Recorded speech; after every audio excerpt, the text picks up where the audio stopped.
And we have a pretty sizable agenda tonight. Our superintendent is joining us for the beginning of the meeting.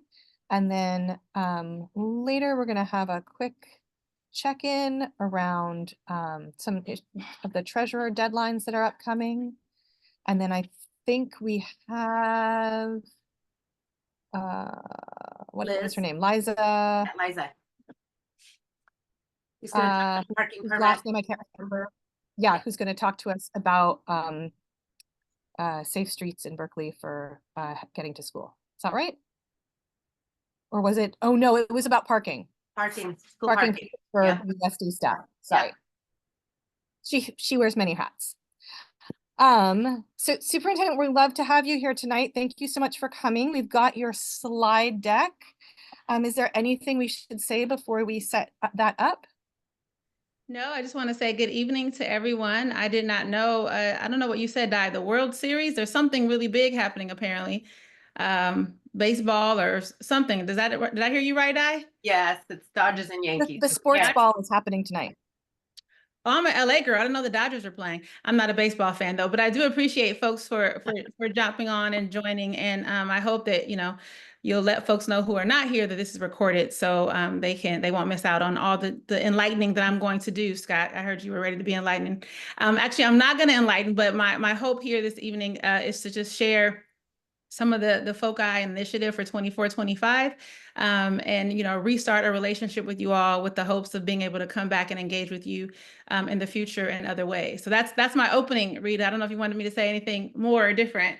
As Rita loads up the slide deck, I do also want to say that Rita and I were kind enough to collect just various questions and things from I think some folks who are on this screen or on this call and others who are not.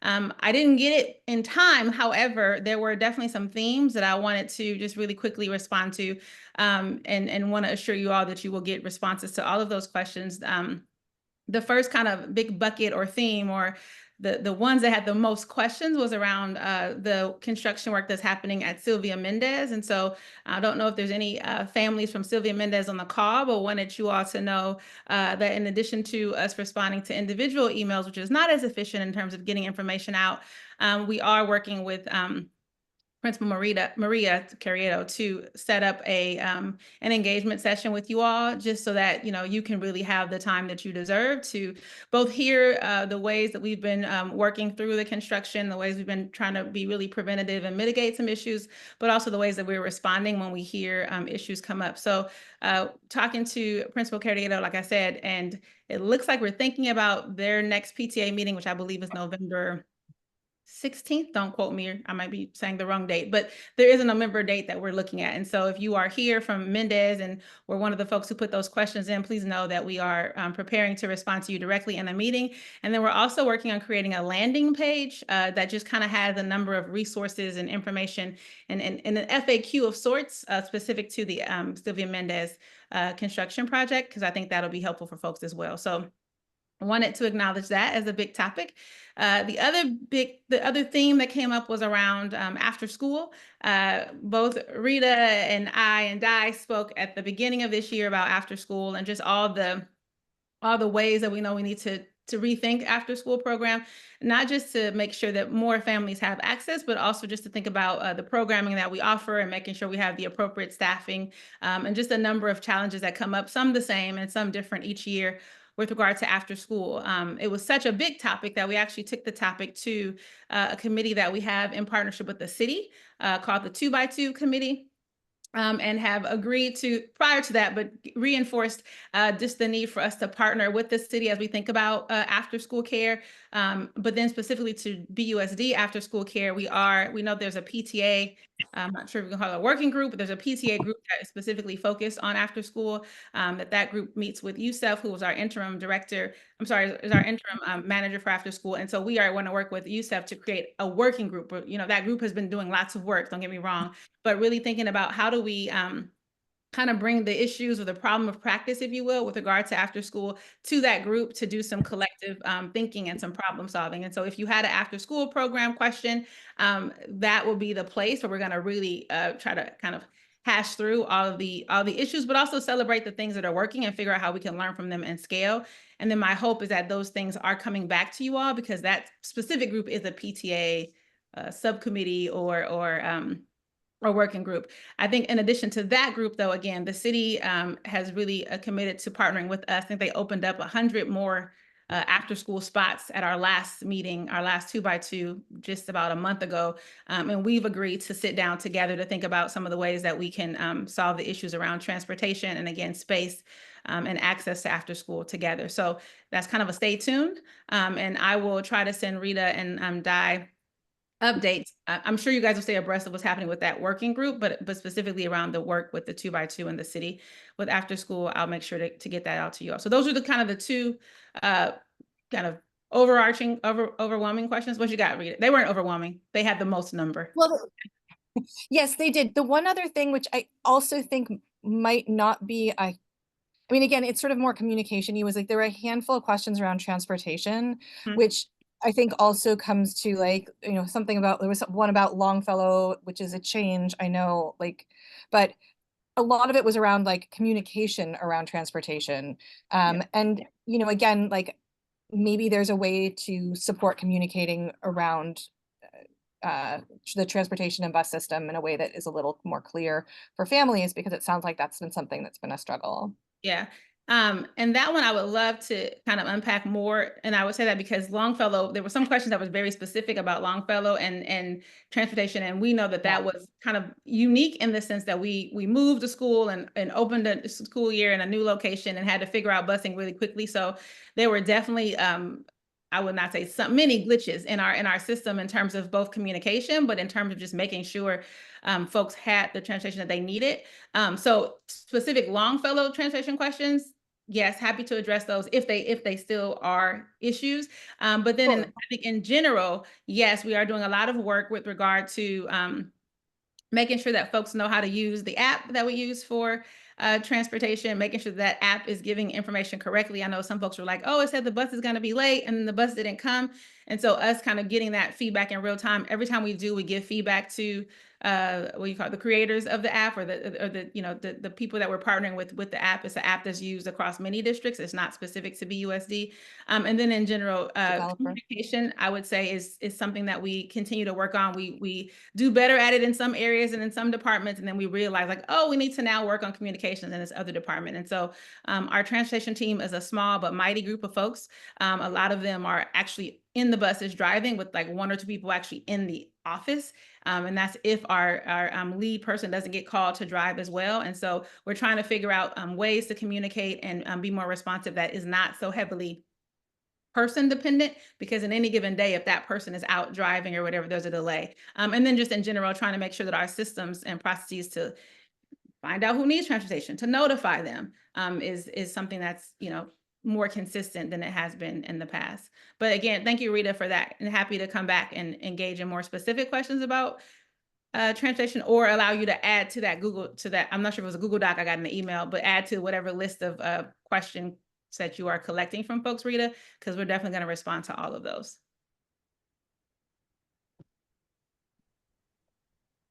All right. Sorry, What'd you say, Rita? I got knocked out of the meeting for a second. Sorry about that. Thank you. No worries. So I prepared a quick PowerPoint, or sorry, I'm aging myself, a quick slide deck, not at all with the intent of going through all of it, but because I think that it might have some information that you all might want to have and use for future conversations. You can keep going, Rita.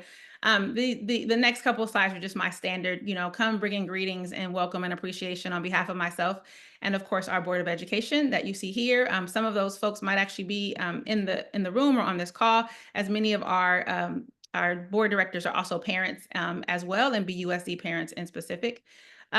We always start with our mission.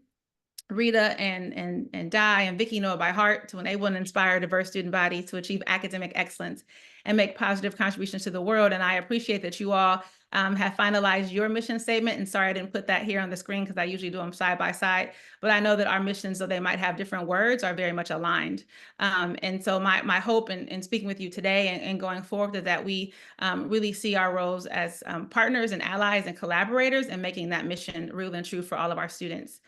Tonight, really briefly, because I won't be here for long, but it's the first meeting that I've been with you at the beginning of this year. I just wanted to highlight a couple focus areas for 24-25. I wanted to give you a little preview of what's going on with our budget and our fiscal forecast.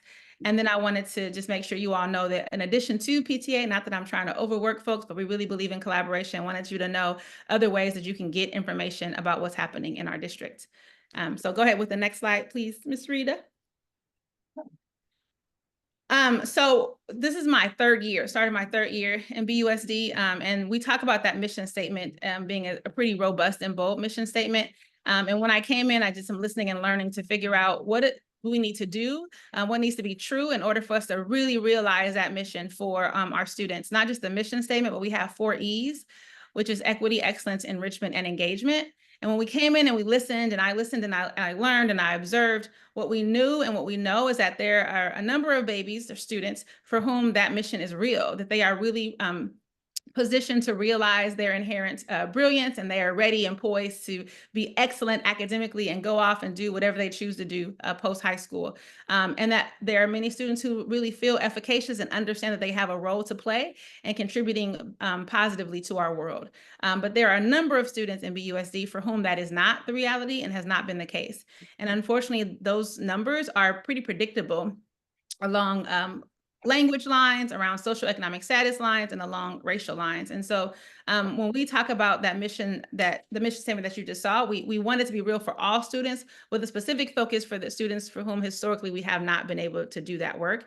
And so one of the things that when I came in and did a lot of listening, this quote came to me. It's a quote that I've used in previous life, but it's something that I think is really real for BUSD. What we found was there's a lot of inconsistency and a lot of lack of clarity. And so this quote just speaks to the importance of consistency and clarity, not just in terms of policy, but also in terms of practices, et cetera.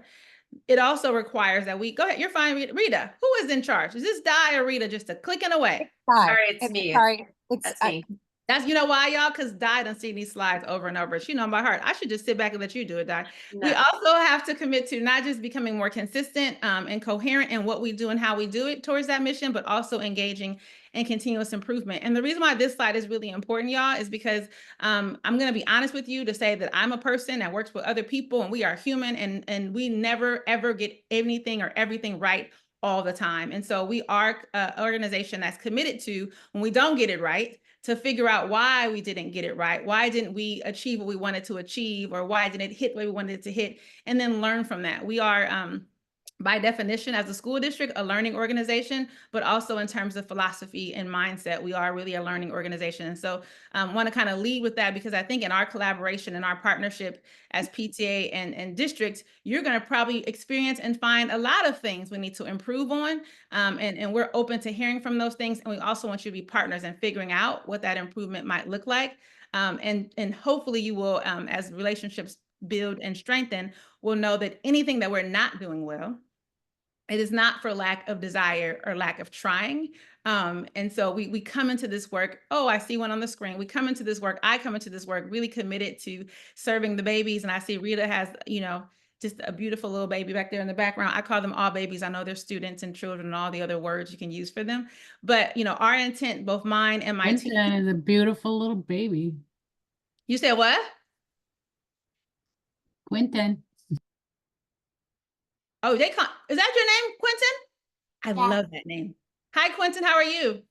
Good. You're good. What grade are you? Okay, sorry. Quentin, you're gonna distract me. I got to get through my slides, but you made my whole heart and face smile to see your face. Thank you for being here.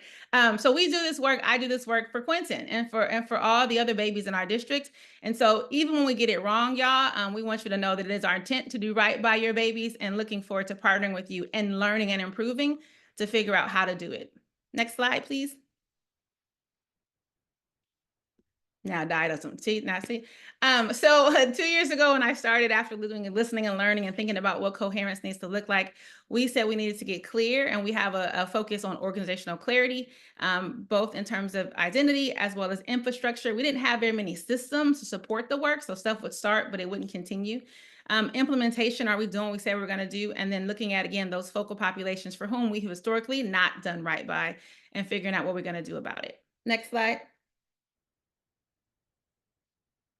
This year we said, we have to say, even though it should not have to be said, we are really focusing on teaching and learning. And the reason why that's important to say is because, believe it or not, there's a whole bunch of things that folks want us to speak to and respond to and answer and be accountable for, and we will be. But ultimately, our job as educators is teaching and learning. So when I come to these spaces with you all, I want to hear all the questions, but I hope that you will also have questions about, what's the plan for reading? I did see one on the Excel doc that said, what is the plan for math? Like, we really want you to focus on what we call the bullseye, focus on teaching and learning, and hold us accountable to that, as well as those other things that are in support of teaching and learning.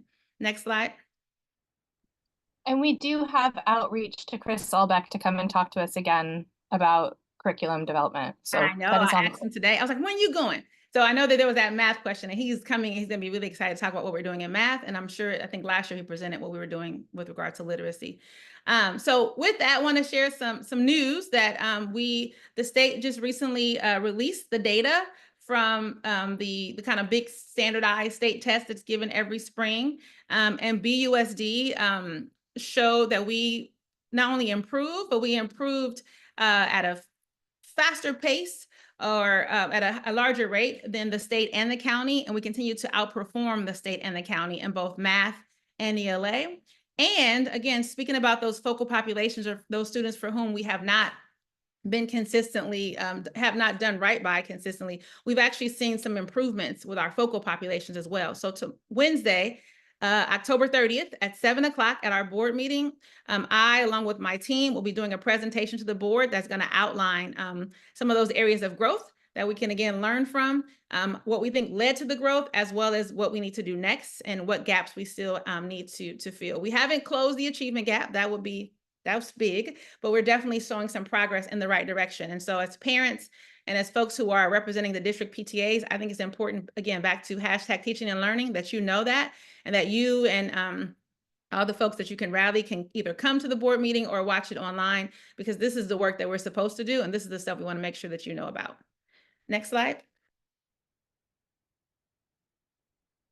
So that was kind of the foci. We're focusing still on teaching and learning and instruction and coherence. And we have some newer data that's kind of implying that we're going in the right direction with that focus. And we're working to keep that focus and realize, again, a very robust mission statement in some really chaotic and stormy fiscal times. And so this slide is actually from Alameda County of Education, and I left their little tag at the bottom so that you can know this is not unique to Berkeley. This is happening across districts across the county, and quite honestly across the state. What we're seeing is that education is at a fiscal cliff. The COVID funds, or the COVID dollars that we had gotten used to over the past couple years, have dried up to the tune of a little bit, I think it's like $1 billion. There's a lot of money that schools and districts were getting from the state that we no longer get anymore. There's a lot of declining enrollment across the county. Berkeley is staying pretty stable, but we still need to be aware that folks are making other choices to not stay in our district, sometimes because it's expensive to live in Berkeley and now in Alameda County. So people are making some family decisions, but we always are contending with declining enrollment, and the fact that for the last couple years, we were collecting federal dollars based on an old, trying to figure out a way to explain it, based on an old enrollment number. So basically during the COVID years or post-COVID years, the governors and the legislators are being generous to districts by saying, we're not going to ding you for the students who left over the pandemic or after. We're going to still keep funding you as if you had the same pre-pandemic number of enrollment. But now with those dollars drying up, they also said, we're going to have to actually give you money specifically and exactly for the number of students you have now. So there's like a little grace period that we got that we no longer are getting. We also know that there's inflation that has been persistent, and we're competing to keep up with the cost of labor and obligations. And again, that's not unique to Berkeley. The cost of labor and obligations is expensive to live, and it's hard to be an educator. And so I just wanted to be really clear that though we have a lot to celebrate in terms of our data, we have some things that we need to kind of brace ourselves for in terms of our budget and our fiscal outlook. And that's important for you all as PTA folks, because if the district budget changes, the budgets that come to the sites change, and then you might hear people ask for things they didn't ask for before, or you yourself, just as members of the school site councils or other school teams, might wonder, why are we still not getting, these positions or these programs that we used to get? It's because we're going to have to make some decisions ahead as we go into or further into the storm. Next slide. I'm sorry, I should have paused before this section, Rita. I didn't know if anyone had questions around kind of the organizational clarity or the literacy focus or the data presentation that's happening on Wednesday. I don't think I see anything in the chat new. Okay. Yeah. So again, talking about the stormy weather, the storm, it didn't just start. It actually, we knew the storm was coming. And so last year, we engaged in some budget balancing where we reduced our budget. Our ongoing budget was the goal. We had a target to reduce it by $7.1 million. Those of you all who are on the Superintendent's Budget Advisory Committee were part of these reductions. But our goal was to reduce our budget by 7.1 million ongoing, meaning reductions that would happen every year, totaling 7.1 million. And we were able to do so, but only 4.7 of that 7.1 was ongoing. We were only able to secure $4.7 million of reductions every year. 2.2 of that was one time. And so what that means is even if the weather got better, what we know is to hit that $7.1 million target, we still have about $2.2 million that we need to reduce our budget by. Does that make sense? The budget decisions that were made, I know Rita's on the committee, the budget decisions that were made last year are impacting this year, right? And so next slide, Rita, we got to get ready for even more, I'm sorry, Di, more reductions going forward. So we know for sure that 2.2 that we weren't able to capture ongoing, but we also anticipate there's another set of reductions that we have to make. We don't have our target just yet. We have a Superintendent Budget Advisory Committee meeting on November 13th, where we hope to share our draft target, and we will definitely make sure that that gets back to you all as well. And that's, again, important because as we reduce our budget or balance our budget, if you will, there's going to be some decisions that we have to make. There's going to be some things that we might have to stop doing.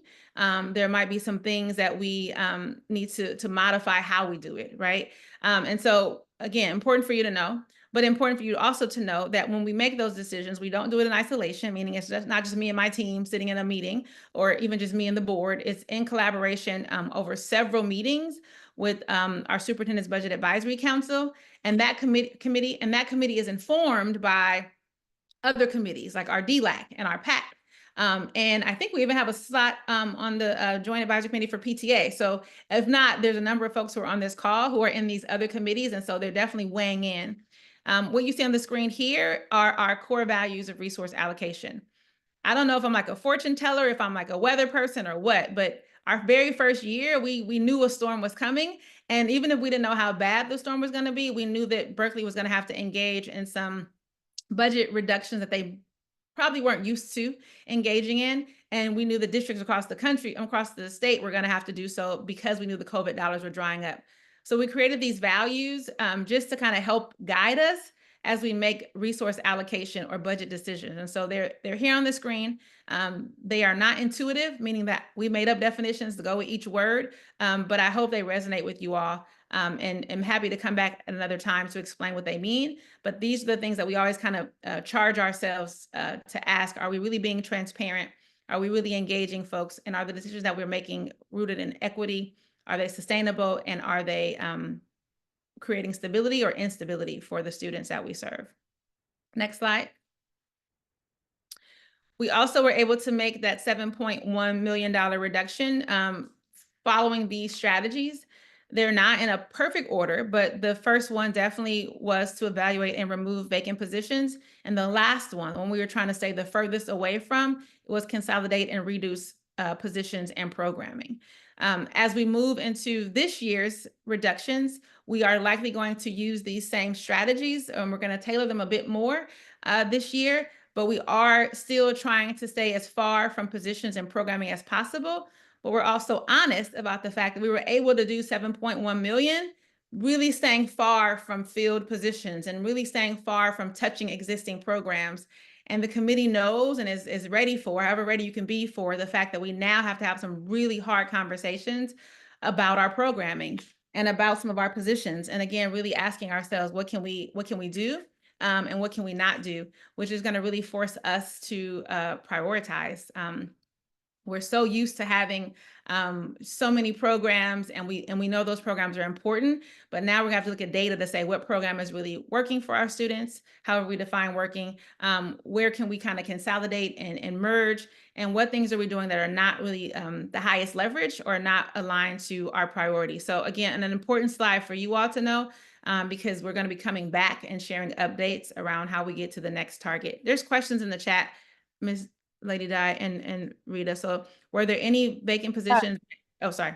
Yeah, I was just going to read it. Were there any vacant positions that you kept and continued to try to backfill? Yeah, so there were definitely some vacant positions that we kept because we know we need them, but they were not filled, and so we those stayed. I think now to some it's going to be a harder conversation of like, if we haven't had the position for 2 years, even if we think we need it, right?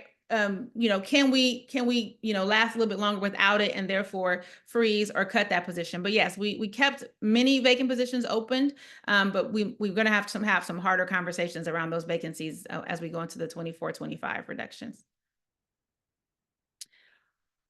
Oh, I saw Vicky's thing about translation. Got you, Vicky. Okay, next slide, please. The other big thing that I wanted to share with you all, sorry, any questions about the budget? I go through that really fast because I don't want to talk about it.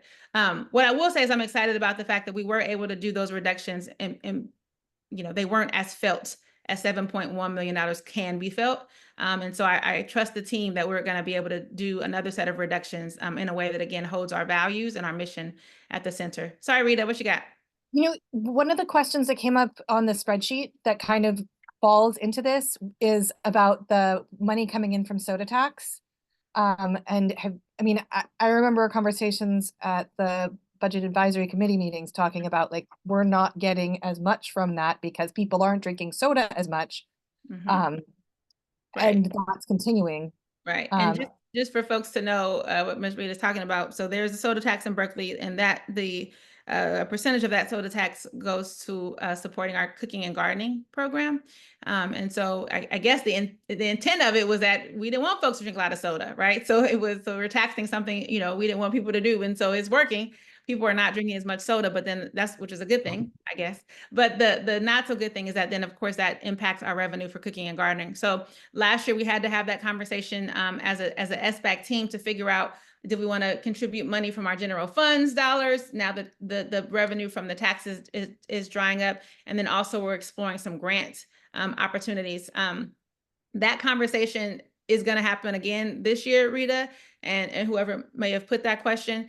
And what is going to be different is that, again, now that we're really having to reflect on programs and prioritize, we are going to have a conversation around what does cooking and gardening look like in our district, and not at all trying to foreshadow anything. It's just going to be an honest question. And is this something that we want to prioritize? And if so, how are we going to fund it? And then what are we not going to fund, perhaps, or fund less as a result? So no decisions have been made around the cooking and gardening, but as we evaluate our spending for ongoing next year, as we evaluate our spending for the years to come, we are going to have to think about that and figure out what we want our students' experiences to be. And also, are there other sources that we can use to fund that if the grant writing is fruitful, perhaps, right? But again, going back to that core value of sustainability and stability, what we want to think about is decisions that we can make that are sustainable. So we don't want to just be like, okay, we got funding for another year now, let's keep it going. We're going to do some long range planning to see what we can keep going for multiple years. That wasn't for you, Rita, that's for the rest of the group, because I know you know that. Is there any possibility of wrapping Longfellow and Willard into Edible Schoolyard? is there like, has that been discussed at all? Because Edible Schoolyard is what pays for the King Garden program, right? If there has been a discussion, it's not a discussion that I've been privy to.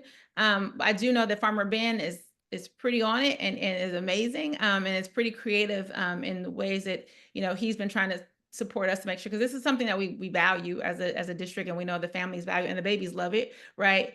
So there's likely a number of strategies or solutions that have been explored and others that haven't. And so when we get to that conversation, I think that that'll be a great place for you to raise it. But also, if you send me an email, I can ask Farmer Ben if that's been something that has been looked into. Yeah, I mean, I think Alice Waters was the one who started the Edible Schoolyard. If she's listening to this recording ever in the future, would be appreciated. Some of that Shea Penny's dollars kicked our way. Yeah, because you think Alice Waters is watching our PTA meeting right now, Ms. Her Rita? kid's an adult now. The Dodgers are playing, but that's okay. You're right. So yeah, but we you know, just to the point of partnership, Rita knows, she's been a part of the SBAC for at least a year. Like this is how we get to good solutions, is folks kind of brainstorming and coming up with ideas. And again, back to that continuous improvement slide, I didn't think about that, Rita. So it might actually be a good thing for us to explore as we try to problem solve around the fiscal situation, specifically around cooking and gardening. It would also be more equitable giving all the middle schools the same programming. So this slide is really just wanting to preview for you all. Some of you all already know it, but we are launching a strategic plan this year. We actually started a little bit last year and got a little bit distracted, finished our LCAP last year. So we have some key goals around learning that we think are really important, but wanted to just create a bigger plan for our district that really gives us a chance in the process to reflect on what our values are as a district and as a community. Think about our strengths and our challenges, a little bit of the things that I asked folks when I came in my first year and did my listening and learning. We want to understand what our ongoing needs are, so that we might come together and really basically kind of brainstorm and ideate what's possible for our district, but really outline what we want to be true for our district and how we're going to get there. So the strategic plan is looking at, you know, what are our goals? What metrics are we going to use to assess or evaluate if we've met those goals? And then what are the strategies that we're going to implement to move towards those goals? And those kind of goals, or, you know, our ideation around what's possible will not just be limited to, you know, what's our academic outcome goals. Though those, again, that's our why, teaching and learning. But what do we want our facilities to look like? Or what do we want the secondary experience to look like for our students? We want all of our kids to have cooking and gardening experience, et cetera. So all those things will come together to create a blueprint, if you will, or a roadmap for our district, so that we are not, you know, every year, like, what's the priority this year? What are we going to focus on, right? Or how do we define success in this area? It'll be a way for us to kind of bring together all of our ideas and our plan in one place. Next slide. The model that we're using for the strategic plan is actually modeled after Los Angeles Unified School District. And that is not because I'm from LA and I think LA is great. It is actually because it was a really well thought out plan. And the consultant that Berkeley was working with the year prior to my coming, who was going to, you know, start this process, actually is the same consultant that worked with, was on the team that worked with LAUSD. So there was a lot of synergy, and I'm like, well, why reinvent the wheel? And we were already going in that same direction. And the way that plan is outlined is, first of all, it's only 66 pages. Now that is like, that's a win right there. Because if you ever seen a district strategic plan, they're like hundreds of pages and they say nothing. We want ours to be, you know, really, you know, clear and concise and accessible. But the way the plan is written within those 66 pages is it has pillars, and the pillars are like the standard. Every year we're doing something around this. The pillars are what research says, oh, there's another baby. Y'all just coming up with all that beauty and handsomeness and everything. How are you? You got to unmute. Good. Yeah, what grade are you in? 4. What school you go to? Thousand Oaks. Okay, Thousand Oaks. All right. Now, look, here come my other baby coming back. Okay, so you guys are gonna distract me. Okay, here we go. So we call these pillars. Again, because these are kind of like the fortification, if you will, or the things that everything else is built upon. So the strategic plan will have 5 pillars. the pillars that you see now, these 5 areas are draft. They pretty much are what research says and best practices says you need to get tight on to make change or to just to be a school system. And so they're here in front of you. But what we'll build out together is for each of those pillars, there'll be priorities. And what are our priorities around academics, for example? What are our priorities around wellness and belonging? When we think about our teaching staff and our educators, what is our priorities around talent and culture? Is it PD? Is it coaching? Those are the things that will be built out in collaboration with you all and other community partners.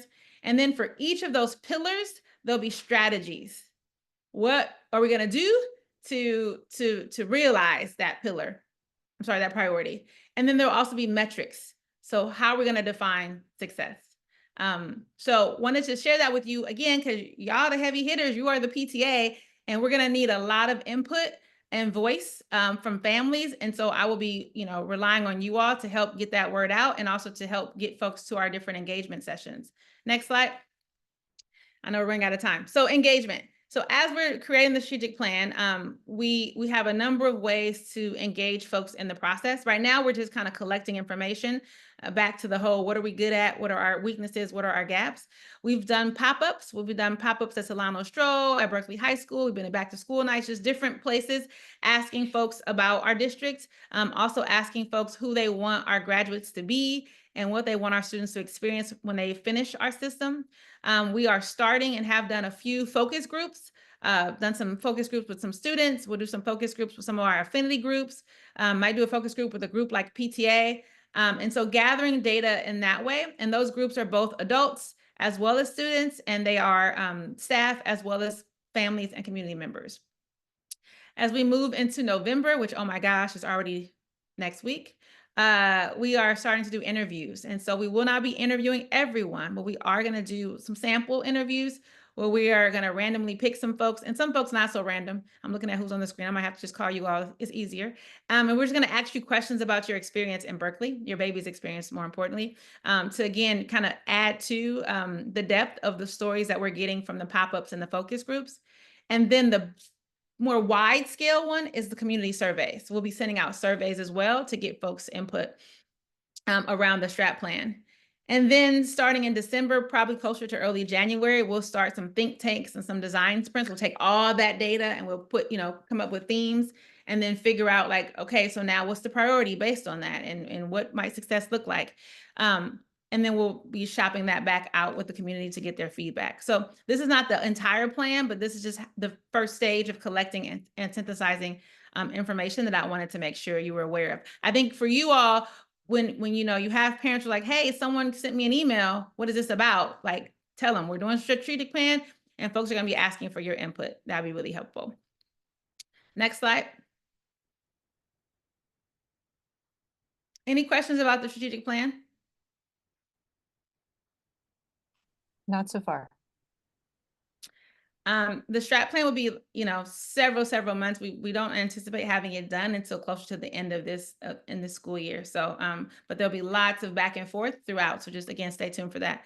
And then the last little group of slides was again back to that objective of understanding that we have a partnership and really wanting you to know that various ways you can stay informed with what's going on in the district. I think you all are important people. I think all the families and caregivers and parents are important, but I think you have a unique role in that you have access to so many families and can be both a person who can bring information to me and to us. We can kind of know like, well, how are folks feeling and what are you hearing and what's the themes, what's working, what are the the points of confusion or upset.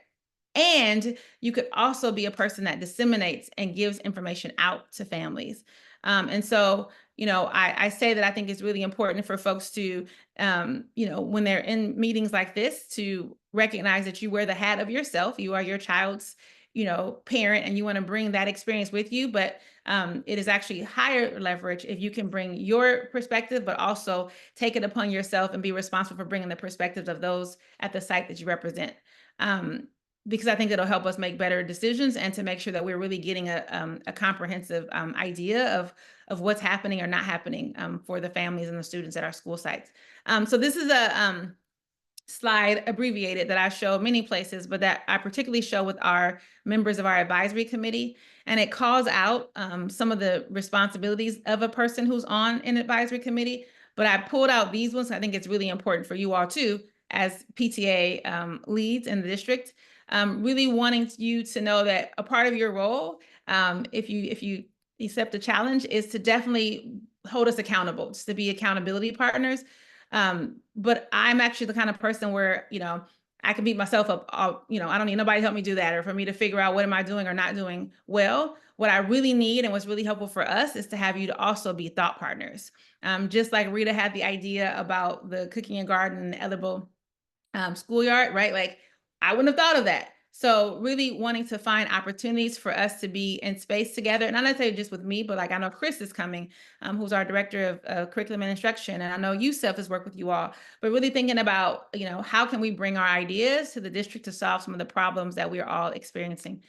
Hollis? Yeah, this sounds really great. One thing I will ask, and you may have already thought about it, to have some type of branding and marketing for the strategic plan. It's something you can actually take and put in front of people and put up in the offices of the schools. So one part is the communication piece of which we would try to do as PTAs, but sometimes it's hard to get those parents who are not always PTA affiliated. But if there's some branding, some marketing materials, and some specific talking points, and we all can be saying the same thing, I think that would be really helpful as we launch this new campaign. You see, this is an example of that thought partnership, Hollis. I appreciate that. And I think I appreciate it just off the strength, but I also appreciate it because, as you know, sometimes when you're doing stuff and you're the person that's in it and doing it, like you forget, like, oh, wait. So thank you for that. Cause I've been doing a lot around this, and something as simple as, right, some type of flyer or like a slogan or a brand, and then some very specific questions or things that you all can share will be helpful to you as you help us do this work. So definitely something I work with our comms team and trying to figure out. And if anybody on here is like a comms expert or has some ideas about it, please feel free to email me those as well. But thank you for that idea around the strat plan. So this slide was, again, just to kind of ground us in some shared expectations. Like, this is what I think partnership looks like. Again, thought and accountability partners. I want you to advise me on things. I want you to collaborate, and not just me, district staff, your site leader. I would love recommendations like how this just made and Rita did earlier. And then really, again, would love for you to not just bring information to these meetings or to the different settings you're in, but to the point of sharing out for you to take information back to the families who don't come to these meetings or who don't watch the recording or who don't have time. Next slide. Wanted you all to know that we have a number of committees, and they're in the slides that follow, but also we have a landing page that has resources for different committees, and all of the committees have if they don't all have them, they will all soon have a web page on our district website that gives you information about that committee, that has the resources from that committee. So the agendas, the calendars of the meetings, and the recordings from the meetings. So again, if you know those families, you're like, I really want to know what's happening with budget, but I don't have time to go to that SBAC. There is a page that's for Superintendent's Budget Advisory Committee. So wanting you to know, just in terms of communication, we are trying to improve with that using the virtual format first. That's not the only format. A lot of families don't even go to our website, but want you to know that we're building it out. So it is a place that you can direct folks to going forward. Next slide. I think the next 3 slides, are just the different committees, advisory committees that exist, what their role is, what funding they're over, and what plans they have stewardship over, if you will. That's the next 3 slides, Di, so you can keep going. And then the last one is for me just to stop. Keep going, Di. Oh, wait, no, stay there, Di, go back. Because we got a new one. Last year, we launched the district-wide safety committee, right? And got great response. And that committee is now in the 2nd year. This year, we actually are starting a new committee called, we argue if it's DSAC or DCEEC or DSEEC, we don't know. But it's the Disability Equity and Special Education Advisory Committee. We actually are accepting applications for that committee as we speak. And so I'll send the link to Rita and Di. But this is a committee specifically focused on the focal population of students with IEPs, and to really help advise me on policies, programs, and practices, as well as resource allocation. So if you know anyone who is a family that has a baby with an IEP or a 504, or just anybody who's really interested in special education, please encourage them to apply. And sorry, I did not put the link in the slide, but I'll make sure to get it to you. But wanted to shout that one out. The first meeting, I think, is November 21st. And so slide. next year we'll have another line on that for the after school committee too, right? Because that'll be the next one. So technically, Miss Rita, listen. No. So technically, it will not be a slide for, it won't be a line for that, because those are specifically advisory committees, whereas the after school might be a task force. We'll figure out, but an advisory committee is a little bit different than like task force and other committees that we create to focus on a specific issue. I'm not saying no, I'm just saying it's a lot, Ms. Rita, to have all the, okay, you already know. All right. But we will be getting together to address those issues, Rita. So I stopped and did questions along the way, but also wanted to see if there was any other question. Scott says, Gen AI is going to transform our world. It's an amazing tutor on a vast range of topics. Oh, really? Who within VUSD is thinking about how to leverage?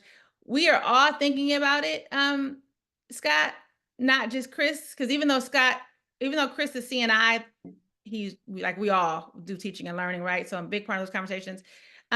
Thinking about it and also trying to think about it in partnership with other districts who are also trying to figure out what it might look like, and being really transparent about the fact that there's so much unknown for us as educators about AI. Some things we get excited about, but some things that also kind of scare us. So what are the kind of parameters or guardrails around it? But it's definitely a conversation that we are having internally, and that's happening just throughout education. So thank you for that. If you have ideas, Scott, about it, we'll engage you. But it's a tricky subject, I'll say, in education, right? So I'm gonna leave it like that. I think it's tricky. Yeah. Next slide. Look at that. It's only 8:21. Talk about time. This was just a slide. That was a quote that I saw somewhere that was kind of cool. And it just, I think if you guys saw the video at the beginning of the year, our theme this year is Berkeley Together. And it's really because we do think, and I believe that in order for us to realize our mission, we need to work together. For us to realize our mission in really hard fiscal times, we need to work together. And so this is just a quote from Alameda County that I share with you all in the spirit of unity and in the spirit of partnership and collaboration. And it's my way of saying thank you and stopping and hoping that you will invite me back to future meetings, and also committing to, again, responding to the questions that were in the spreadsheet that Rita and Di compiled. Aware that, again, we're going to have a separate Sylvia Mendez meeting, so I'm not going to answer all those questions, and also that we'll be coming back periodically about the work we're doing around after school and transportation. One of the things, as I read through all those questions from Sylvia Mendez, is like there's sort of a horizon of construction likely ongoing, right? Like it's not that it's just this is the school that's in it right now, in the thick of it. But and I saw on the ballot that there was something to vote on for facilities in BUSD, and I think also the Ballot? Yeah, but it's not just BUSD, it's also for the community colleges. Okay. So maybe there'll be more money. Wouldn't that be lovely? The money, honestly, the money part is really the fiscal forecast that I gave earlier is really impacting our general fund and our kind of overall dollars there, and definitely facilities can get impacted by that, but facilities has its own budget and budget source. And I'm not saying that, it's plentiful either, but I want to make sure I clarify that they're separate budgets. But yeah, I mean, we're public educators, right? We're always looking for more funds and more resources to do things. Also aware that more money doesn't always mean that things get better. Sometimes it's more money, more problems. But we are definitely trying to be creative about the communications and how do we prepare ourselves for and prepare our families and our staff for the various construction efforts. And I know that's something that we're going to have to look forward to as we engage folks, because there's like the general communications, and, you know, the general awareness of projects. And then there's like the very specific, like Sylvia Mendez, what are your specific concerns and issues? We have hired and actually just onboarded a director of facilities. Prior to this appointment, John Calise was, you know, he was actually the executive director of facilities, and now he's an assistant soup.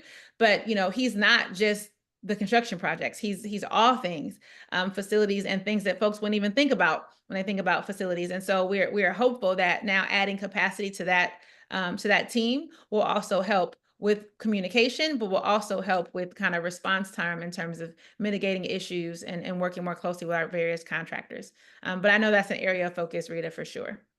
And Jennifer says it's a statewide bond, so thank you for that. I didn't realize that. I didn't look closely enough. And there, I told you one of those people on that screen was going to be here. Hi, Director Shanaski. Any Your other board questions? liaison. Oh, that's I'm good. always here. All of And our a parent. advisory committees have board liaisons, and they are not always there. So we are still happy. I'm still happy to see you are here, Director Shanaski. Any other questions or anything before I say you know, goodnight? I put into the spreadsheet the question about selling Oxford with all the construction that's happening in Berkeley. Like if we sold that property, it feels like we'd never be able to afford to buy something like it again. And would there be any consideration for like doing a 20-year lease for somebody else to generate income and get maybe repairs done without having to sell it? So actually, Ms. Rita, the board engaged in a series of conversations around what to do with Oxford last year. And I think, I'm not sure the last date of the last one. I can look for it and send it to you. And actually on Wednesday's agenda is an agenda item for the board to make a decision around what we're going to do with the Oxford property. So I think, you know, you're welcome to come make public comments with your idea of what, but at this stage, I think the board is ready to direct staff on what to do with the property. Gotcha. Because it just feels like with so much construction in the city, like the city being like, we're going to have this much more construction projects moving forward for new housing. Like, it definitely came up. It was one of the things that came up from other public commenters, and I think it was something that came up in the in some of the facilities meetings, or sorry, the 7-Eleven meetings about Oxford. And Director Shanaski, I don't know if you want to chime in on that one, but you know, my response to that is that, yeah, the board is making a decision, giving us more specific direction, I guess, if you will, for what to do next. But we'll want to make sure, if you feel the need, that your voice is heard at public comments before that decision is made. I have one more question.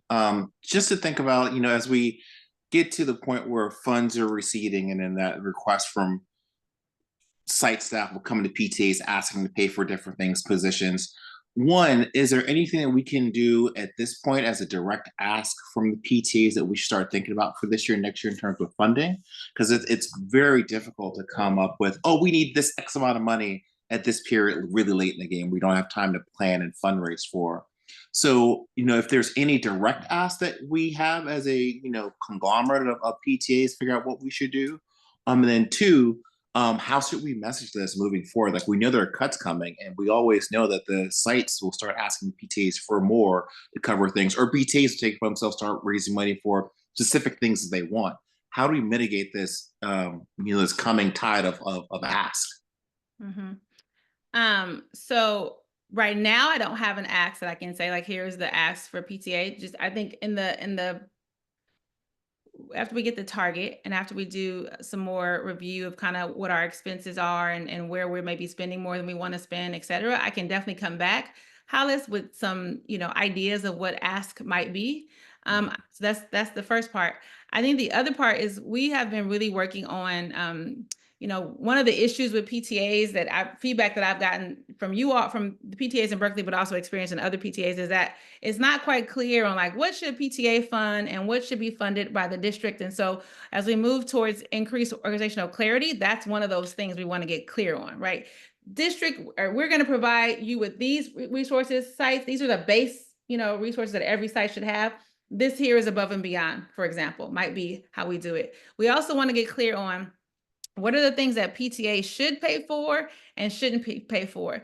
Back to that core value of stability and sustainability. What we know is that PTAs have sometimes taken on expenses thinking like, we're just going to help you for this year, or we're just going to do it for a year, school. And then next thing you know, the school is wanting the PTA to do it every year, and it's not sustainable. The other thing that we're trying to answer specifically with regards to PTA and PTA support is around that core value of equity. Because what we know is that, and that, again, this is not unique to Berkeley, but some PTAs can really, really raise money and kind of boutique out their school or offer these other programs. And then some of the other schools who raise less funds or need to give more funds to their site to do, to do whatever, there's an issue with what we're providing. And so as we're trying to get clearer, we want that baseline of what will the district provide, but we also want to get clear on like what our priorities are in terms of experiences we want our kids to have, and then come back to you all with that. And then maybe not with an ask, but like a conversation around then how do PTAs support that? And maybe you all could agree like, hey, we really want to help with this component of the work because the district won't be able to afford it, but we really value it. Both addressing the equity piece and the sustainability or stability piece of the core values of resource allocation. I do think though, and I don't know if you have like a comms background or what, Hollis, because you done hit me twice with these communication questions, but when you asked your question, it also made me think about, it would be great for us to come up with, again, some talking points or something that we could give to you all that then you could share out. I mean, Rita comes to the SBAC meetings and Vicky, but like, those are, like 30, 40 slides. And right. So like, what's the kind of 2-pager, what's the elevator pitch that folks can share about where we are budget wise, that, is keeping it real with folks, but also not causing alarm, and then reminding people that we're going to still do what we do, even with reduced resources. So I think I'm going to not come to these meetings anymore because Hollis gives me work to do, but that's like, I mean, it's good stuff. So we're going to have to figure it out, but thank you for that. And I'll try to circle back with some talking points for both the strat plan and for our budget reductions that are on the horizon. Why everybody turn their camera on when I'm, okay, Tsung, your camera was probably already on. It was up, yeah. I was like, Could why you on the last 5 minutes when I'm about to leave? Sorry, could I just make a really quick comment about the funding? We've been talking about this for like literally years, and I think, excuse me, I think we're kind of uncomfortable about how much we're raising. We raise almost like $2 million a year, I think, at the elementary school level. And one of the things that we were trying to figure out is exactly the question you often raise, which is the equity piece. But what we found is that we don't have the full picture of all the fundings. We are just one purse that a principal gets money from. So we can't tell. Like sometimes, like when we first were looking at this a couple, 3 years ago, I would say, oh my God, Malcolm X uses their money for music, but Washington, we don't. Why is that? But it turns out it may all kind of balance out because you're getting this, you might be getting the same programming across all schools, but you're just finding it differently. So that makes it really hard for us in our position to be able to see if there are any kind of equity issues. I mean, there is an equity issue in terms of fundraising levels. There's a spread between about 200 at one point it was like 250 per student up to like 500 per student, depending on which school. So that would have a really big impact. Or 600, yeah, exactly. So anyways, those just other things to clarify. It was 6 at the high level. Yeah, 595, I remember. And also a really big spread in middle school level as well, between 70 to like 180 among the 3 middle schools. So in terms of fundraising and per student fundraising, there is definitely changes, but in terms of how those monies are used and ultimately what is the programming that's available to each student, we never could get a full picture of that, just from our vantage. I can bring our assistant superintendent of business services, Pauline, back, and or Emily, who's our executive director of fiscal, also new, this is her 2nd year, has been really working with us to, again, get clarity around the fiscal side of the house to Sung, and to be able to tell that story better. You are right, because that was something I remember 2 years ago when I started, you and I spoke, and it was like, what's the big picture, right? So we can come back and share with you all just what the overall budget looks like, but then also how do we allocate resources to our sites? And, you should already be able to get, but we could also give you like, what does each site get? It still needs to be that conversation of first, what's our base? Like, what are we saying that every site should have? Yeah. And that's not equity. That's just equality piece, right? But then the equity piece might be like, oh, this school needs 2 of these and this school might, right? And so really engaging, and then how do we make those determinations so that when you see the entire package, you could understand it. And then the PTAs can then chime in around then what do we do above and beyond that? I do also think that, you know, there's like things that we could do just with PTAs across the board. And then there's some things that need to happen at individual PTAs. And what I mean by that is, you know, your school might be a Title I school, your school might, right? And so really there's overall funding. And then some schools, you know, do get some additional funding or different funding categorical based on the student population, et cetera. And so there's the overall, but then we need to have some nuanced conversations. I think for the most part, your principal should be able to tell you the school story. What we're looking for is what the district-wide story is, so then we can engage you as a Berkeley PTA. MHL, that is not your name. Superintendent, good evening, it's Mendisa. Hi, Mandisa. I just had thank you for everything for coming. I just had a question. Basically, yeah, it was around the Prop 28 money Mhm. and kind of like how is the state funding? How is the state doing their part to uphold what they said that they will give the district? So when the governor made changes to the education budget, a lot of those were around like the COVID dollars and those one-time dollars that we were getting before when it was the land of milk and honey, as I call it. He was pretty good about kind of protecting some of the other funding streams, the categorical ones. And in this case, Prop 28 was one of those ones that he didn't change. So what we were allocated, and I will circle back to make sure I give you the right numbers. I'll send it through Ms. Rita and Di. What we were allocated is still what we got. He didn't reduce folks Prop 28. There was a block grant that folks were using for music, et cetera, that did get a reduction or that is drying up. So what I want to do so that I won't confuse you or anybody who looks at this recording is bring you back a visual that compares the block grant that was for arts and music with the Prop 28 and how they are different because one is ongoing and one we are seeing it sunset. But those dollars have not changed. But those are specific dollars for specific things. So I think one of the things too, just back to Sung's question around, you know, the school budgets, when I said like, oh, some schools might be Title I, et cetera. I think what's going to be helpful for PTAs too to understand as we think about budget reductions and the changing of the fiscal layout is that there are general fund dollars that are unrestricted, with which we can do not anything we want, but we have much more flexibility. And then there's categorical or one-time dollars or, you know, very specific dollars that I think it's important for PTAs to understand because sometimes you think you have more money than you have because you're like, oh, we got this extra 500,000. And you're like, actually, you can only spend that money on this particular set of students or for these particular purposes. So again, as you're talking about those questions about school budgets and the nuances, we want to make sure folks understand that as well. Your total balance or your total budget is not flexible like people sometimes think it is, or like a bank account that you might personally have. Thank you.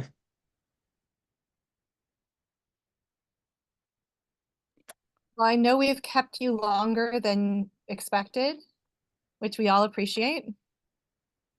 When do we meet in person? Di knows. Di, when we meet in person, you bring food. So we're gonna have to figure out. Did you know how this Di brings good food? I would love to meet with you all in person, but in person or virtual, I do look forward to the opportunity to come back. And even when I'm not here, I know you have different members of my team come. I know Chris is coming soon. So just appreciate, again, the opportunity to collaborate with y'all. I think we had talked about doing another meeting in, I think it was March or April, and conceivably, one of the, we could do that in person. I don't know where we do that in person. Where did these meetings happen before they were virtual? We Does got anybody know? I don't know before. They've been virtual since I started, but I know we have, you know, sometimes we can get the boardroom. We also have, if it's a small group like this, we have our PD center now on Parker Street where we can meet. So if you do it in March though, that's my birthday month and there has to be cake. It was in one of the classrooms on Bonar Street. Yeah, it was in Bonar Street, yeah. Yeah, but Yeah, now Bonar is the adult school. So there are no free classes on Bonar Street, but we have extras. We have a space, like I said, on Parker Street where we can have meetings with a couple of little conference rooms. I think we could probably make that happen in March. March would also be, I think, No, April is our last main PTA meeting of the year, but yeah, we could do March and do it, have birthday cake. I'm a little bit of a diva in my birthday month, to let y'all know that, but no, that's fine. Superintendent's, We can figure it birthday out. year. But yeah, would love to meet in person. And you know, even outside of me meeting, when you all have questions or themes that come up, just let me know. Before Yusuf came, we talked about it, so I usually know what's going on in these meetings and what's being shared with you, and can follow up accordingly. Thank you so much. Bye, y'all. Thank you. Have a good night. I know how to get out of here. Bye. Bye. Thank you. And Jennifer, I saw your comment and thank you. And I think we have 2 things we need to talk about first, but if you're willing to hang on and we have time, it would be great if we could get a little more info on that. But first, I think we have Liza Lutzker, if you're willing to come in and talk with us. Yeah, hey, all. Good to see you. I'm Liza. I'm a Longfellow and Berkeley High parent now. Sorry, my kids keep getting older and I keep losing track. I came to talk a little bit about the parking permit situation that folks have talked about. And Rita, I think you were also at that meeting and you were there in person and there were some right? So I was virtual and like You were virtual. There were some issues. it was very hard for me to, I was supposed to Okay. talk. I was like, I don't think anyone can hear me, but Well, they were like apparently telling me to stop talking and I couldn't see them and they like cut me off in the middle. So whatever, it's fine. If you remember things more, but Jennifer, you were there too. So, yeah. So, anyway, this has been like an ongoing issue of parking permits, for teachers at, all the school sites, basically. Very few, if any, have parking lots. And the current policy is, now I wish I had been a little bit better with, sorry, my mind's a little occupied with a lot of the election stuff, but it's, I think 70%, yeah, if you are not near a BART or bus line, you get parking permits for 70% of your staff. And how that is calculated is very complicated, what like counts as staff. And it definitely doesn't include subs. And I think I don't know how the itinerant teachers, like the music teachers, are counted. It's all a little not clear. And these are coming from the city.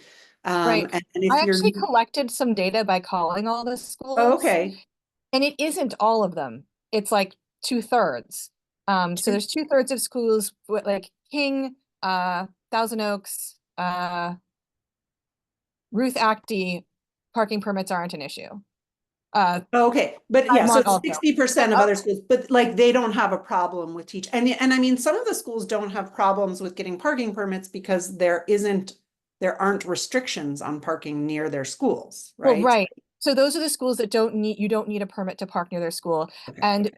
you know, again, for those who maybe are joining into this conversation tonight, and I mean, I'm pretty sure all of us have talked about this before, but in case somebody hasn't, part of the issue here too is that it's much harder to get subs at the schools that have 2-hour parking. Yeah, Sylvia Mendez has a big problem. In talking to principals, which I tried to, although sometimes I only got other staff who happen to be manning the phone. Some of the principals are just literally putting everyone on there as if they're full-time, even though they're not supposed to do that. I will not say who's doing that, but I thought that was clever. And they had less an issue. Also, Sylvia Mendez, I think right now, because of the construction, got all the permits they asked for. So yes, it's an ongoing problem at Sylvia Mendez, but literally this year when I called, they were like, it's usually a problem and this year isn't a problem because no, not exactly. Okay, so there's probably, I guess there's more detail, but that was the person who answered the phone there. That was what they were telling me. Yeah. And there's been, I will say this is done case by case on a school. And Jennifer, I know you think that there's like policies, but I know that the policies aren't really spread across the schools. There are a lot of schools who issue permits by seniority. And what that means is that teachers, especially because in Berkeley, there are more older teachers who are able to live in Berkeley and who actually live near the schools. And probably, you know, I know a few teachers who are more senior and live within a mile of school and they have parking permits. And then their instructional aides coming in from like Vacaville and, you know, San Pablo and stuff, and they don't get parking permits.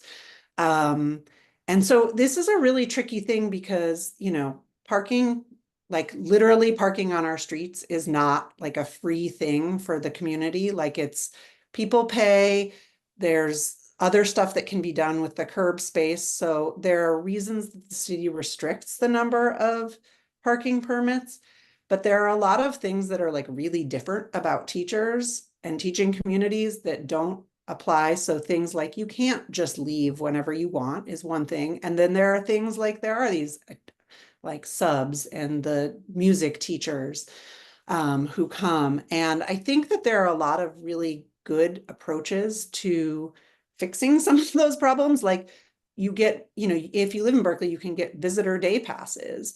And it seems like it would be great to have visitor day passes for subs. Like the school gets visitor day passes. Like that shouldn't be an issue and it shouldn't be a reason that subs can't come in. And then there are things like there are teachers who live within walking distance of school, but sometimes they need to bring in a bunch of supplies.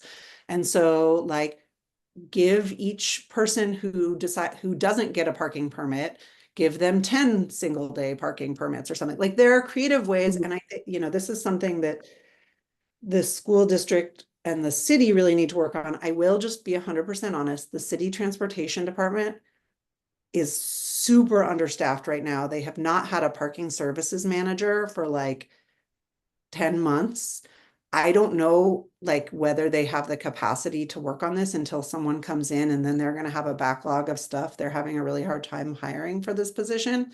But I think just like being creative and flexible about what are the teacher needs with also like balancing what is the city trying to do with their parking management. I think that's just going to be the key moving forward. Yeah, MHL, but that's probably. Lisa, go ahead. Yeah. Hey, Lisa, is that how you pronounce it? Liza, yeah. Liza, okay. Thank you and welcome. I just had a question because a lot of staff that I've been talking to at Berkeley Arts Magnet, which is school where my daughter attends, says that they have to go and move their cars every 2 hours. So I know you're saying there's a backlog with the city transportation department. The city has to take some responsibility and step up their game with everything. But do you have any suggestions on how we could put some fire under their butt to get them going with this? Or is this just something that's just going to keep going on and on and on? I think it's really city council that needs to like pass a policy to say, like you need to issue single day permits to these schools. But I also think at the same time, the district in my opinion, the district needs to say that schools have to put in certain criteria around who can get permits. Because honestly, people who are coming, who have no mobility issues, no childcare issues, and who live like a mile and a half from school, like, and folks are coming, instructional aides are coming from, you know, wherever, like, that's not equitable. And so I think that the city needs to get their act in gear to like really understand how teachers are different and the school setting is really different from other employers. But I also think the district needs to be like, y'all can't, this is not a, like, each school can't do it how they want because there are problems, and like there needs to be a policy because I think that needs to come from the district. And Mandisa, I gotta say, we're both at BAM and we're pretty lucky because we have a principal who didn't take a parking permit himself this year. So I thought that was a pretty bold move, honestly. So And I that think allows another teacher to have it. That's good. I think all the teachers got them. It was giving them to all the other staff. I'm not sure Miss Smart, our librarian, has one, but Okay, that's good. That's good to know. Thank you, Rita. Hey Rita, I didn't know how to raise my hand. I'm on my phone tonight. I Oh, yeah. apologize. I saw that Jennifer said that she would give some info if we wanted her to in the chat, but also I thought that the 2x2 committee was the one that discussed this. Is that the committee you guys went Yeah, to? that's what we're Like, reporting back on. okay. It didn't go super far. Like, it's an issue that kind of keeps coming up at the 2x2s and keeps getting talked about, and like the Well, and to district be is honest, like, yeah. attending that, the other issue that came up was the issue around after school. And I appreciate that for the city to add 100 positions is nice. But like, we have what, 11 elementary schools? That's 10 kids from each elementary school, and they don't even have a way to get them to the after school programs. Like, that's not actually. Well, that was what I put in the comments that the superintendent didn't address, was that at our site at Malcolm X, we have families who eventually got into after school programs, but then transportation says that they don't qualify for a bus to that program for whatever reason. Yeah. Yeah, I'll just say with like the parking permits, yeah, the after school stuff is really important. But with the parking permits, I feel like the 2x2 meetings keep happening. They don't happen very often. They're like pretty irregular. And then like everyone's like, yeah, we got to do something. And then like the city's like, Well, we don't have any and it seemed staff. it Yeah, seemed too like so it was, oh, we got to do something at the beginning of the year, and then somehow things just sort of settle into whatever routine, and they figure, oh, it's not a big deal anymore, when actually for the people who are moving their cars every 2 hours is a big deal. yeah. So yeah. Scott, you've got your hand up. Jennifer, you logged in, Yeah. you put your picture up, so I'm guessing that maybe you have a thing for us. You've got loads of information, but then also we only have 10 more minutes, and I know we wanted to just check in about some of the treasurer dates before we end for tonight. So maybe Scott, can you go, and then we'll see where. Yeah, I'll be fast. So I don't know whether Lisa, you know about Justin Randall's effort. Yeah. Are you up to speed on Yeah, that? I am. I mean, I'll be honest. I think Justin's requests are not really like, they're well intentioned, but like they're not reflective of like the reality of the Berkeley city government. Like, it's kind of just like, give us everything, give us all the passes, give us passes for parents who are going on field trips, give us use automated license plate technology to like monitor where, who's parking, which that's not what the automated license plate technology does in Berkeley. So he has a lot of like, his ideas are great, and he has a lot of like, but I think I've been trying to communicate with him to help him. I sit on the transportation commission in the city, so like I have a pretty good sense of what staff are working on and what they're capable of. And so I'm trying to help like herd his requests to be like, again, I think this is something like the city really needs to work on, and something that the district also needs to like make sure is being implemented equitably at the school sites. So is it a push from PTA? Would it be our request that the district were to make a policy across the board or something? Like, it's Yeah, hard like, because I when mean, I was doing the data collection. oh yeah, Sorry. go ahead. No, when I was doing the data collecting, like some schools do have a small parking lot, and it doesn't help everybody, but like they prioritize people with mobility issues for that. And then after that, it's, it's like a tiered system, and some schools have nothing. And right. And so it's really interesting, like, to think about how it's played out differently by school. Yeah, I personally, I feel like if there were I mean, at Berkeley High, there is supposed to be a 1 mile radius cap on who gets, the word on the street from Berkeley High teachers is that they say, do you live more than a mile from school? And you say yes. I mean, we don't need to like, it would be great if it could be documented, but like at a minimum having, saying distance, and then saying like, do you have immediate childcare needs daily, or do you have mobility issues? And if the answer is like yes to all those things, then like you're in the bucket of people who qualify. But if you live less than a mile from school, you don't have daily mobility issues, you don't have daily childcare issues, and you don't have mobility issues, like a recognition that your peers could really use this a lot more than you do, and having that be built in would be, I think, again, more equitable. That would be a great thing to ask of BUSD. And then frankly, like maybe BPTA writing a letter to the city public works director who's in charge of transportation, being like, this is something we've been asking for years. And like, we know that you're short-staffed right now, but this is something that really needs to get moving forward. And there are creative solutions, including one-day passes that are not part of the current policy. And that can also be a letter sent to, I would send it to transportation staff and to city council after the election. I mean, the previous transportation director there had told us basically that, you know, his hands were tied and there needed to be a change to the code. Yeah, so I think that the policy is really a city council one. But then even if city council does it, like, yeah, I think that's what I was saying. I think transportation staff, but also, well, yeah, it doesn't talk about the one-day passes. I do think that that's a council thing. So maybe there can be a question to council. Okay. All right, are we ready to switch over to talk about? Oh, did Well, I Jennifer would love to have- hear from Jennifer, being Jennifer, that I'm she's sorry. on Yes, our please, board of Jennifer, go ahead. directors, Thank you. and she's our member on the 2x2. So Yeah. Like which of the things do you want me to talk about? Do you want me to talk about parking permits? Every school does have its own policy, and it's really like determined in collaboration with BFT. So the teachers sort of coordinate with the administration and figure out how the allocated number of parking permits go to each school.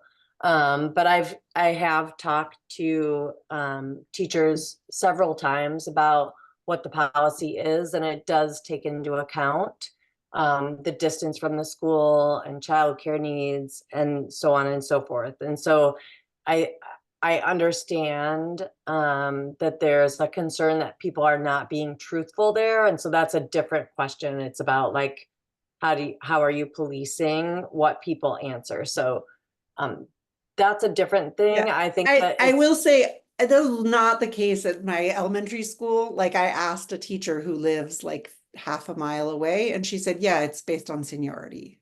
I'm So just I think it's just sharing different. I'm just sharing what I've been told. So Same. that's all, that's what I know. So that's what I can share.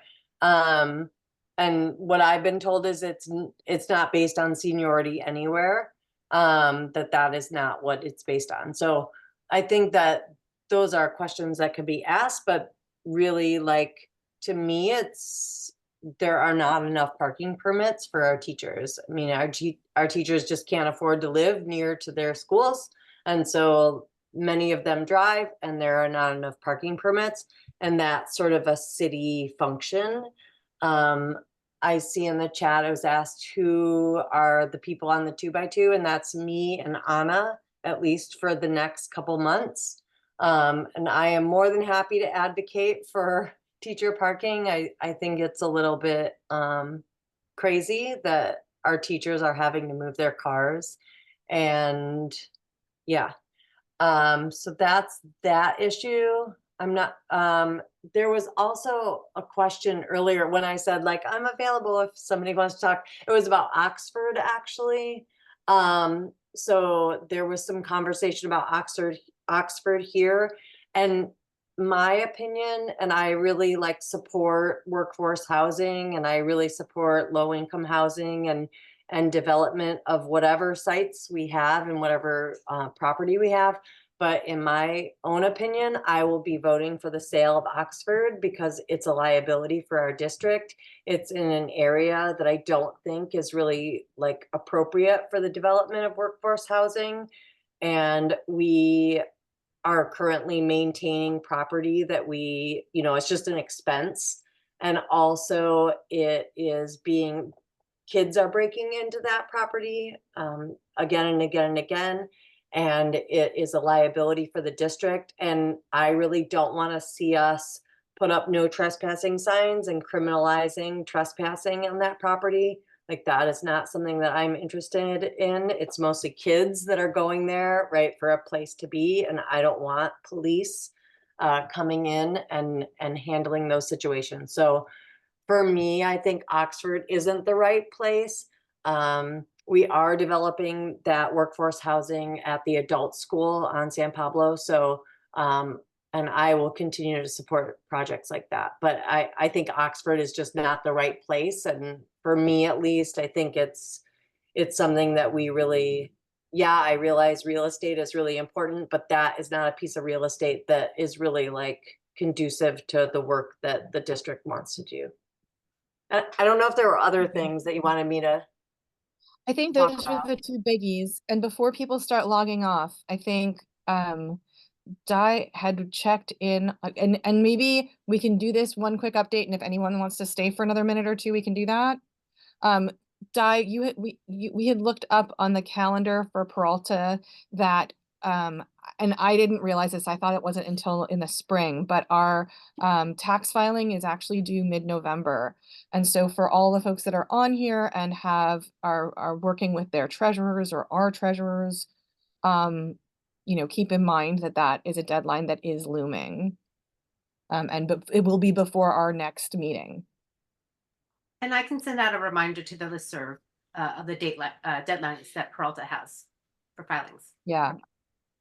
And I think the only other thing before people do start logging out, if they need to, which I understand it is almost 9 o'clock here, maybe it is 9 o'clock, is that I think we were talking about for our next, so here we are, end of October, and I think end of November would mean a meeting for this council meeting would be on our Thanksgiving break. So we're not going to try and do that. Instead, we'll probably look at maybe the first or the second Monday in December and do that as a shared meeting across both November and December, since we don't want to try and meet over winter break either. Does anybody have conflicts that they can throw into the chat that would be a problem for either the Rita, could first we or do the it second Monday? before the winter break? Before That's the idea. If we would do one meeting in the early December, which Mhm. would be instead of a November or a late December meeting. So we'll have one meeting sort of either the first or the second Monday in December, and then we'll meet again in January, end of January. So if Okay, anybody so has there any will be no conflict, November meeting? Is correct. there? Okay, because I was just thinking about the continuity about everything that we discussed. And just want to like try to keep that continuity. Like if we could have a meeting in November, not, you know, during the Well, break, but before the break. I don't know. I think trying to meet in just, so here we are, it's the 28th, meeting the 18th. I know.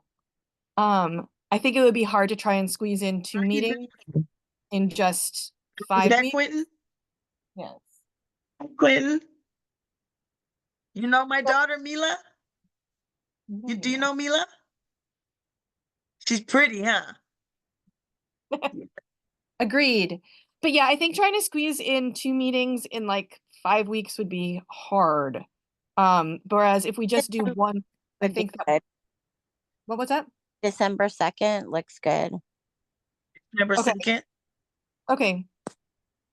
And it would be basically combining two meetings in one. Yeah, and Vicky, honestly, like you sit on so many meetings that I would figure your calendaring is probably better than anybody else's on this Yeah, point. I'm not seeing any major conflicts on that day. Okay, rock on. Let's do that. All right. Okay, so those were, and I think Jennifer had to log out. Liza had to log out. Di, what were you about to say?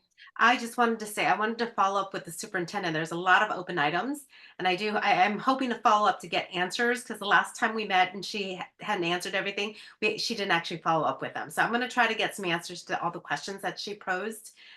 And I was Yeah, hoping. although going to the Sylvia Mendez PTA meeting might clear up a lot, because I think over close to half of our questions on there were about Sylvia Mendez construction. Sure. To Hollis's point, though, like this might Yeah. be Sylvia Mendez, but next year it's Longfellow. Next year it's gonna be another school. Totally. So we want to Yeah, set some precedents for the district. Like you got to communicate with parents when these are major construction issues that impact our kiddos and families. Totally. Yeah. And I'll just add for clarity's sake, this is Kelly from Sylvia Mendez. Hi all. A lot of parents are starting to consider filing Williams complaints. So yeah, I know, right? So it's not taken lightly, and people are getting beyond, what's the word I'm looking for, levels of patience, because these conversations have been ongoing for almost 3 years now, and folks have been left with, like Di was just saying, unanswered, unfollowed up. Emails go kind of answered, but not really. And, like it's past the point of frustration. So there will be a swarm at the upcoming board meeting, but we all also know that it's a lot of glad handing and kind of like dog and pony show, and nothing really kind of gets done or comes of that either. It's just a forum to voice. So I think we're just kind of the forefront of advocating for every other school that is going to be going through this at some point. And they all will. I mean, I don't think. Right. There's no way not to, because everything's been neglected for 40, 50 years. It's just the name of the game, right? Like they just haven't been doing the work over the decades. All of the schools will eventually be at this point. Kelly, were you the one who posted on Berkeley Family Friends Network Facebook group with the survey about the construction noise? No. Are you aware of it? Am I aware of the survey? Yeah. Does it say something like, how has the noise impacted your student, or is the noise impacting your student? Yes. I'm vaguely aware of it, yes, but I haven't seen it, no. Okay, yeah, it was posted to like hundreds of parents on Berkeley Parents Network Facebook. Oh, wow. They targeted towards Malcolm X, who had a lot of construction in the past, Sylvia Mendez, and I think maybe Longfellow, because Longfellow there for a year. Yeah, and so and I shared it with a bunch of people. So I think there's a survey going to collect some information as well, I guess, for your potential complaints that you guys are doing. So interesting. No, thanks, Vicki. I had not heard about that.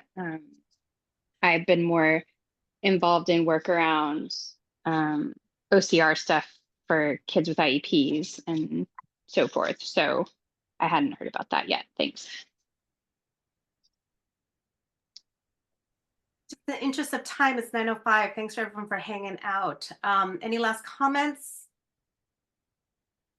I want to just say that I am going to the Superintendent Budget Advisory Committee meeting, and one of the things that I find is that I could use, like, I'm contemplating whether it would be spamming too much messaging to send out messages after that. Vicki, you did a lovely summary, and so my thinking is maybe to start sending that out to our list after every meeting, or if on the meetings that you do that.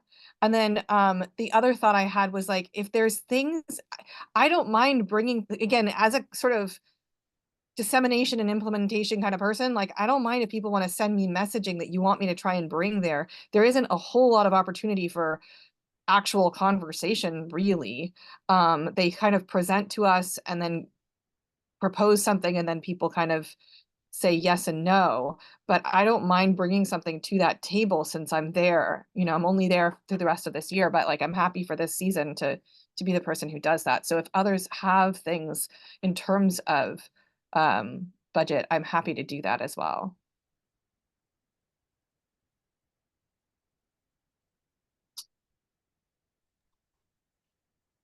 Rita,